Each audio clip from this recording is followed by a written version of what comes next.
Sorry. Okay. Time to get to work. This build for VEX we're calling chain drive or belt drive. And you're going to have to choose one of these mechanisms to build. The chain drive looks like this. You'll notice that there's a chain.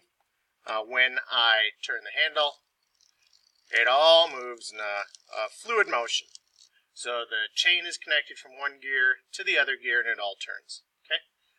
To make the chain the right size, just so you know, there's a whole bunch of individual links as part of this chain, and I can get my fingernail behind any of these links and pop it open. Okay. And then if I want to put it back together, I would just click it in and put it back together. So I can resize this chain any size I want to make it. Okay, that's your chain drive. The other one you can choose from is called a belt drive. And the belt drive has one item down here. It has another item on the other end. Notice that this does not have a collar to hold it in place. It is actually square, so it fits on there really well. It just pushes in there. And then for our belts, we use rubber bands. And we use that to go from one end to the other. And that is our belt drive. Okay. All right, before you start, a couple of points of clarification. These are not gears. Actually, on the chain drive, these are not gears either. Okay. When we talk about gears, to officially be called a gear, they have to have small teeth that mesh closely together, and it works really well. The chain drive, these are actually called sprockets. And it looks like they may have teeth, but those teeth don't fit together so neatly. The teeth are actually on there so that it can hold a chain. Okay, so these are called sprockets. On the belt drive, you'll notice something that doesn't have any teeth on it. It just has a groove in the middle. These are called pulleys. So these are not officially gears either.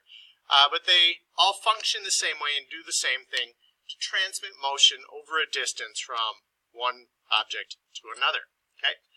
Please notice too that there are bearings with little pop rivets that we always use for our drive chains or our axles.